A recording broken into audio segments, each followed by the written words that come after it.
আমি ছোট একটা বিজনেস রান করি পেটস নিয়ে, বাট আমার অলসো একটা খুব বড় হবি আছে।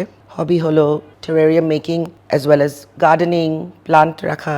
এরকম বড় হলাম, বাসায় গার্ডেন ছিল, তারপরে আম্মার সাথে গার্ডেনিং করতাম। অ্যান্ড দেন যখন আমাদের শহর তো অ্যাপার্টমেন্টস হলো, বিল্ডিংস হলো, যেখানে কোনো স্পেস ছিল না, তখন খুব দুঃখ লাগতো যে কোনো গার্ডেন্স অথবা প্লান্টস ছিল না বাসার মধ্যে, অ্যাপার্টমেন্টের মধ্যে। সো আমি একসময় থাইল্যান্ডে যেয়ে দেখি একটা ছোট দোকানে একটা ছোট কার্টের মধ্যে যে এরকম করে ছোট ছোট মিনি ছোট গার্ডেন্স ইনসাইড, মানে ভিতরে জারের ভিতরে। তো আমি খুব ফ্যাসিনেটেড ছিলাম। তারপরে ঢাকায় এসে তখন জাস্ট ওর পরে কোভিড শুরু হলো।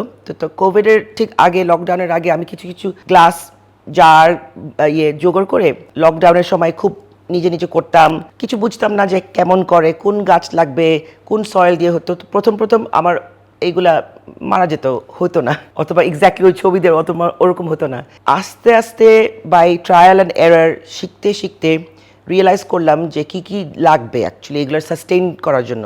সো তখন আমি রিয়েলাইজ করলাম যে এখানে কিছু লেয়ার্স রাখতে হবে। আমরা আসলে আমাদের আর্থটা ডুপ্লিকেট করছি basically by layering.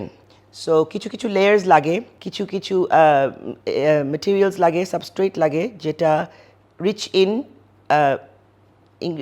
fertilizer and all that are fertilizer that are good for them, for the plants. তো এইগুলা বেসিকলি হলো শিখলাম ট্রায়াল অ্যান্ড এরার, কিছু কিছু বই পড়ে।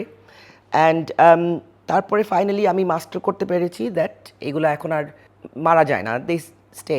এখন এখানে দুইটা জিনিস আছে, একটা হলো টেরারিয়ামস আর ওপেন অথবা ক্লোজড। ওপেন টেরারিয়ামের ক্ষেত্রে কিন্তু একটু ইজিয়ার, প্লান্টসগুলো কিন্তু ডিফারেন্ট। ক্লোজড টেরারিয়ামের হিউমিডিটির প্লান্টস লাগে, যেগুলা ময়েশ্চার বেশি। সো আমরা কি করি, এই ঢাকনাগুলা বন্ধ রাখি। ঢাকনা বন্ধ রাখার ক্ষেত্রে কি হয়, দ্যাট ময়েশ্চারটা রিসাইকেল হতে থাকে। সো আমাদের যে লেয়ারিং যেটা আছে, স্যান্ড, রকস, অ্যাক্টিভেটেড চারকোল, তারপরে এইগুলা সয়েল, এইগুলা হলো ফিল্টার। সো ওই যে ঢাকনার বন্ধ থাকলে পানিটা যে নিচে যায়, ওটা আবার পিউরিফাই হয়ে আবার আসে, ইভ্যাপোরেশনের মতন উপরে আসে, কনডেনসেশন। সেই জন্য লাইট ইজ ভেরি ইম্পর্টেন্ট। লাইটটা না থাকলে এটা হবে না। রোদের আলোতে রাখলে এটা নো ঢাকনা। Okay, these are strictly indoor plants. অনেক ওকে, এটাও বলতে চাই একটা জিনিসটা। তো এইগুলা বেসিকলি স্ট্রিক্টলি ইনডোরের জন্য উইথ লাইট। এইটার মধ্যে, এই টেরারিয়ামের মধ্যে আমার কার্নিভারাস প্লান্ট লাগানো হয়েছে।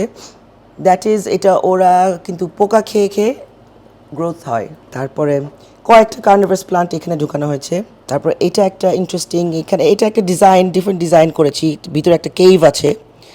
সো কেভটা করে তারপর উপরে দেখতে পারেন পিছনে, এই যে এটার উপরেও আবার প্লান্টস দিয়েছি উপরে। আমরা জাস্ট এইগুলো একটু কয়েকটা নিয়ে একটু পিস কাট করব।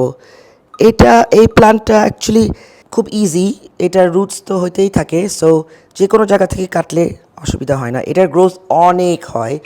এটা হলো like a hobbit house or fairy garden, fairy house. এখানে একটা দরজা আছে, ছোট ছোট ছোট টেবিল চেয়ার, একটা পাহাড়ের মধ্যে প্লান্টটা গ্রো করলো।